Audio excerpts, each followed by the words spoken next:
I haven't had a chance to look at what he sent to me. Hey, good afternoon. Welcome to our Home Bar Seminar. I'm Bill Gross, and I'm along with my colleague. Yes, Patricia Castillo. And we get together every Wednesday at 5 p.m., usually with our good friend Gustavo Segura, who's jumping on here shortly, to talk about all things about buying your home, your next home, whether it be upgrading or buying your first home. We're here. I'm a real estate broker here based in Los Angeles, California. And Patricia is located In Downey. the Beverly Hills of the 562. And we're here to help you guys build income, build wealth by owning real estate. So, That's right. Patricia, I know you're busy with your listings. I'm busy with my listings. You can't tell me the market's not active right now. I'm busy. I'm tired. You're ready for a break? And you can't talk because you're too busy uploading new listings yourself, right? Yeah, I mean, it is a busy time. I think a lot of buyers are really trying to get into a home before the summer ends. I'm already seeing back to school signs at some of the department stores, and, people usually try to get into a home to get situated before the school year starts. So many families have kids that are still enrolled in school. And so that's usually the goal, is to get moved in and settled before school starts. So I do see a lot of activity right now with buyers still trying to get into a home and just looking for the best deal that's going to work for them. When I say deal, I don't mean necessarily that it's going to be saving them money in some sense, but because prices are holding pretty strong and steady, but just more of the circumstances of that property that are going to work for them. And I'm also I'm representing both buyers and sellers, but when I'm working with buyers, I just really ask them to keep their mind open and maybe look past some of these things that would originally deter them. Like, for example, maybe the kitchen is not updated, maybe it doesn't have that second bathroom that they wanted. But these are things that can be modified with time and with planning for that budget. So, if you can see past some of those things that are on the wish list, you can get into escrow on a property that's functional for now and then look forward to making those changes in the future. You can't always get what you want. You can't always get what you want. But you find sometimes you get what you need. Exactly. That's a Rolling Stones song for those of us who are old enough to remember I that, remember right? that. Mm-hmm. So, yeah, okay. So yeah, and I think that's the key to property is that you can't always get everything you want. You have to make some. There's always trade-offs, right? Even properties they sell for $30 million, they don't have what a $40 million has, right? Mm-hmm. Why is that? Because there's always compromises. The land's only so big, the house is only so big, it has so many features. So you have to make those kind of compromises. So Right. speaking towards that, I know Gustavo's not on yet, but he did send us a couple of charts I wanted to share with you. Can we send us if I can? Mm-hmm. I found this really interesting. Let's see. Hopefully you do too. Oops. Let me see here. I don't want to remove. Hold on a second. I want to feature the. There we go. I want it bigger. How do I make it bigger? That's a little Yeah, bigger. I like the chart of the existing home inventory versus our population. Well, that's another one too. Hold on though. This is first prices. And here you can see that prices are trending higher by, there's five major sources of data. Case Shiller, the Fair Housing Finance Association, which is a government agency, CoreLogic, Black Knight, and Zillow. They all have the pluses or minuses, but you can see the low is 5 and the high is 10 as far as where housing prices will end up the year over year for 2023. So if you borrow money at 8% and your house goes up 10%, you come out ahead. If you borrow at 8%, it goes up 5%, you're down 3%, but that's the price of living in the property. If you can afford that, that works. Siri's butting in on that one. So you can see 5% is a good solid, from a national perspective, a good solid interest rate. I mean, a good solid price increase. And then the other one he showed us was, let me put this one in too. Where are we here? There we go. Yeah, speaking of the appreciation, I get I think it's by Redfin. They send me monthly market update on Mhm. the equity appreciation on my property. And so, of course, then there is a solicitation in case I'm interested in selling, then they can provide me with more information and an offer or a cash offer. So, the appreciation on my home has been pretty steady as well, and it's been closer to 700. So it hasn't really fluctuated from there. It's been holding pretty steady at that 700 mark. It dipped a little bit earlier this year. It was like at 680. Now it's back up to 7. I think this chart is very misleading in that, let me show you why. Just 1 second. Versus population. I think it's a better chart than this one. Mm-hmm. I'm going to show that one in just a second. Where is it at? Housing starts per 1,000 people. Here's why. Now this shows the population has gone up steadily, and the amount of inventory, which are houses for sale, has gone down. Right, since 2005-6, it's gone down. We have $1 million homes available for sale, and the population has gone up from 282 million to 335 million. The reason why I think is misleading is, and I'll give you an example of the local Ralph's where my wife shops and we shop. Mm-hmm. When we moved here 25 years ago, it's a huge store, and I would say that in the back 10, 20% was like stock room, lunch room, supply room, but everything was on the shelves. And so when you went to buy Frosted Flakes, there was Mm-hmm. one type of Frosted Flakes. They had a lot of them, and whatever they had in the store was put on shelves at night, and the next day you would shop.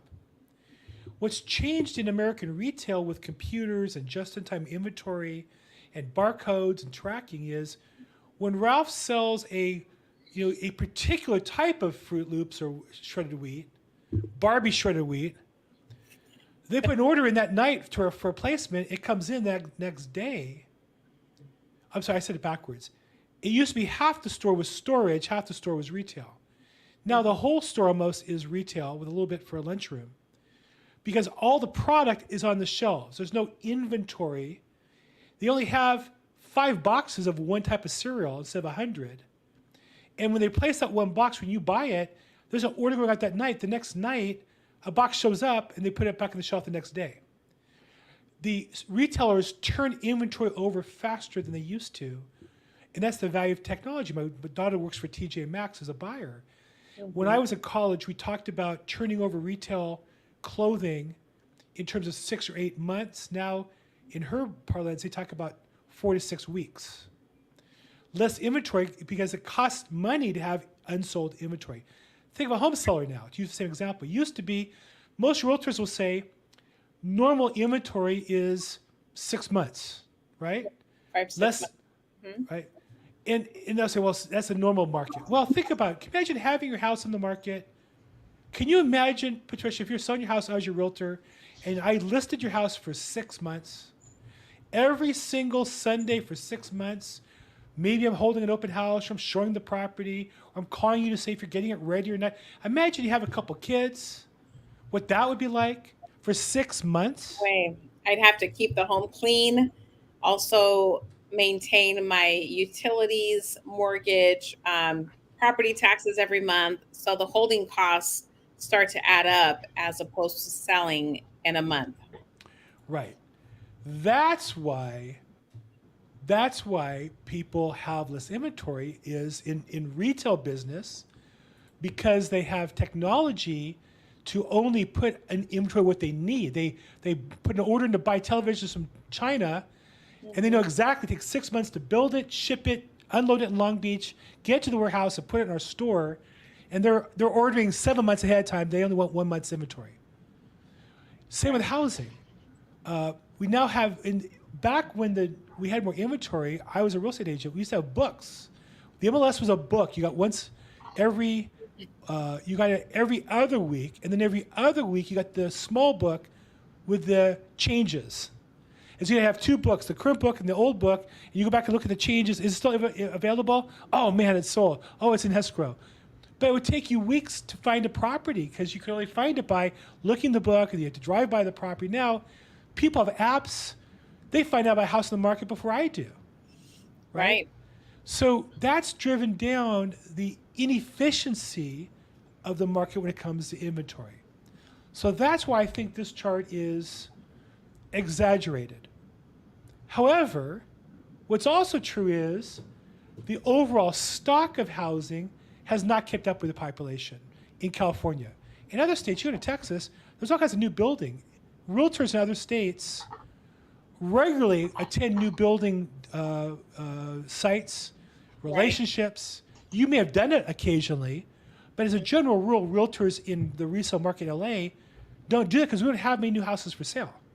Right. There's so not our population's large communities, going up. Exactly. So we have population, but we have all kinds of people coming here every day. We literally have people shipped here from Mexico, dropped off in Los Angeles every day now, but they're not building new houses. Mm-hmm. And so that's the challenge in California is we don't have housing stock. The for sale inventory is an exaggeration of that problem.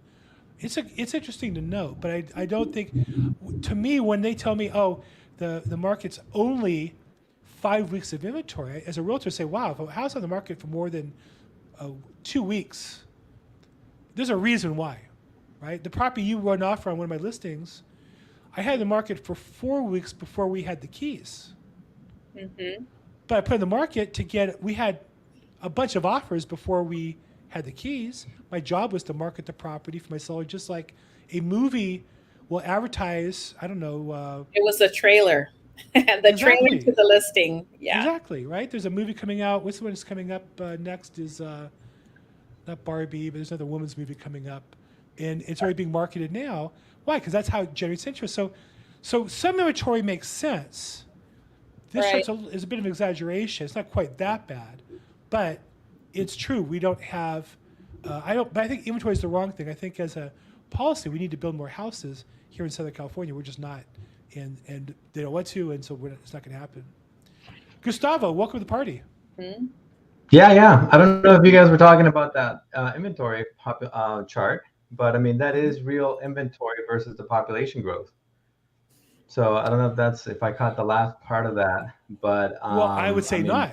I would say not. I would say that's inventory. It was the whole thing we talked about a bit. I think you missed, which was that inventory is a misnomer because those are houses for sale, and that just like in retail, we have more efficiency and we need less inventory in stores because it turns over faster. Some of that's true with housing.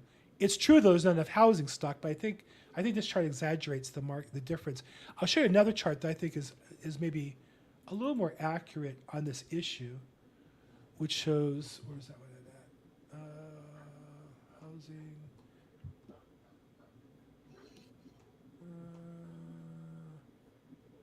That's wrong. There's a chart I saw.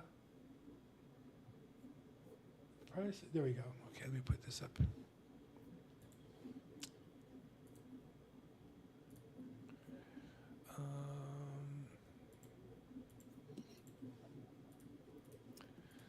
So this was a little. Wrong one. That's the same one. Hold on. This is a similar concept, but a little different, which shows housing starts as a share of the population. And so we're building less houses per person.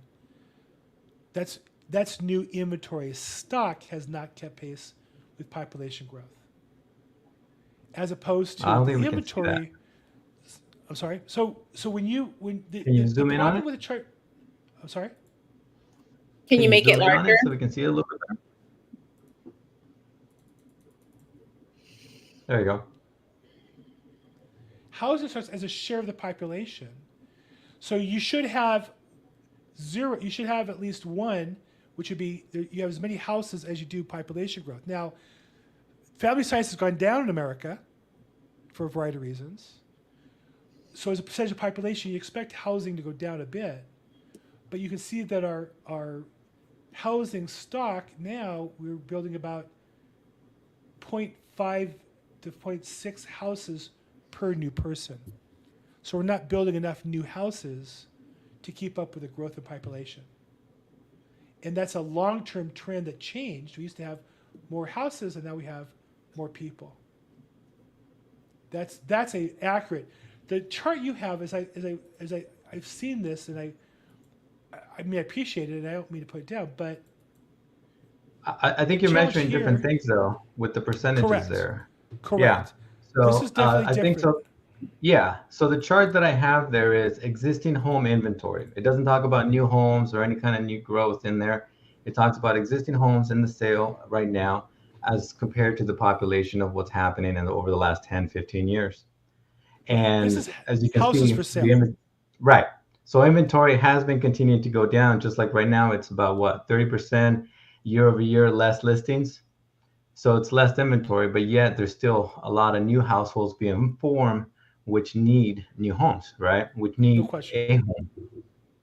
And that's where this to me, what this chart to me means is there is a big difference between 2008 and now. So for a lot of people that were talking about valuations going down and because of 2008, there's a difference because there's like 5 times more inventory back then.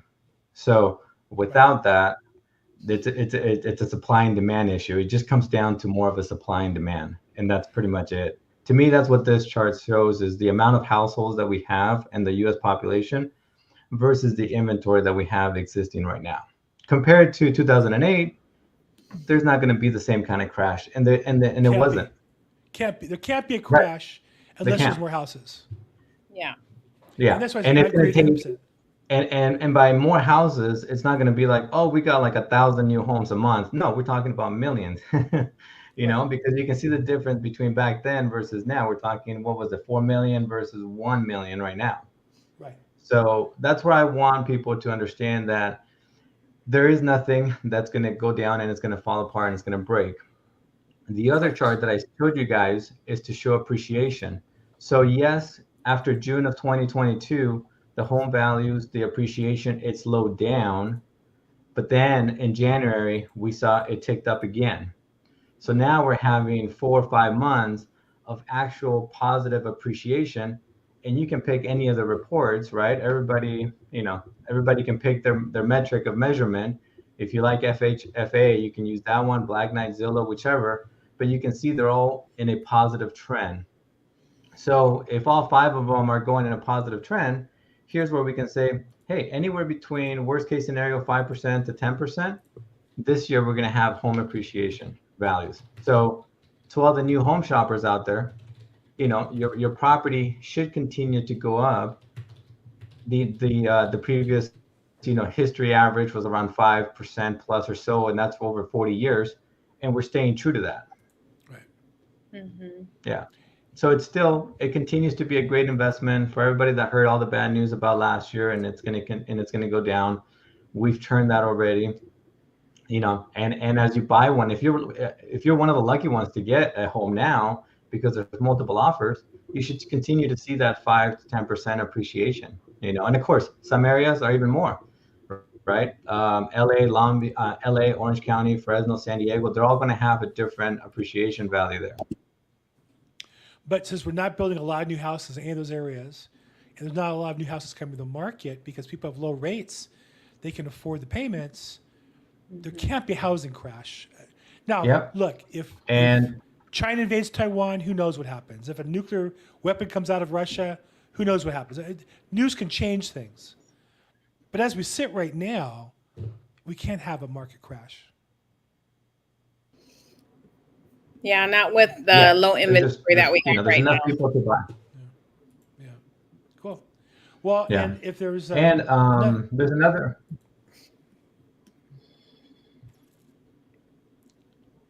Oh, go ahead. Well, no, I would say there's enough people to buy, and there's enough people here to help you if you're looking to buy a house to get that done. So I was going to kind of move to a wrap up here. We're kind of at our time spot here. But thanks for sharing the details, Gustavo. Appreciate it, as always. Yep. How the market Fed raise rates today? Didn't raise rates today? What was the mortgage rates came down Yeah, a they little bit. They were did. slightly So above 7, and now they're slightly below 7. What happened to change the rates? yeah, they raised it. So they went 25 basis points. And again, that's the Fed fund rate. So that affects HELOCs, credit cards, short term, car loans, that kind of stuff. On the mortgage side, we knew this was happening. Lenders knew already. Investors knew this, right? So it didn't really affect. There's a little bit of movement, but it was actually, I saw rates on a couple of the lenders come down today, because they were expecting this. So it wasn't anything of a surprise. As we continue moving forward, Friday, we're going to have another measure of inflation report, and that's going to be probably coming down as well. So this is going to be another month of the inflation coming down. Whether you're measuring the core inflation numbers or the overall, everything's coming down. And that's also going to play into what the Fed is going to do next time around. So this one, 25 basis points, the next one for September, they're probably going to maybe not do anything, and then the rates could have a very positive effect between Friday and then going forward. Very good. Very good. Okay, so Patricia, what's happening in the market? What do you see, and what do we need to do? Yeah. Well, as always, it's, because of the interest rate fluctuations, I mean, whether they go up slightly or not, it's always good to have your loan approval updated, especially if you got your loan approval issued maybe a month ago, or a few weeks ago. So, for example, I have a buyer I'm going to meet with after this call, and they had their loan approval issued about 45 days ago. So, in that case, um, it could be different by now. So this is a new client that I was just referred to. So we're going to go over all of their financials right now. Just because they were approved 45 days ago doesn't mean that it may be the same purchase price power that they have today. So it's just really important to go over all that information, especially if you've been looking for houses consistently. I know I've heard some clients have been looking for a few months and they haven't had the success of getting their offers accepted. So in that case, it's important to, just keep your credit clean. Don't open any new accounts. Don't overspend. Don't charge anything extra on your credit cards if you do have any credit card balances. So things like that. Just keep your credit protected as much as possible. Keep it consistent. And like we were just discussing right now, I don't see a housing crash either because of the low inventory. And with that being said, I'm having an open house this weekend. I'm expecting it to be very, very busy. It's a listing in Whittier. It's a 3-bedroom, 2 bath. So if anybody out there has been looking for a home in the city of Whittier, it's going to go on the market today for 710,000. So priced very, I would say right at the market value right now for that What, area. what street or what part of Whittier? It's 9912 Noyes Street, Noyes. So where's that at? So it's in Whittier, close to the Pico Rivera side, like Spyglass area. Very nice. I know that area very well. In fact, I grew up in La Habra, next city Mhm. over, and southwest Whittier was where my synagogue was. I grew up. So, but you're talking about the other side of 60 freeway. This is like you say Pico Close to Rivera, right? 605.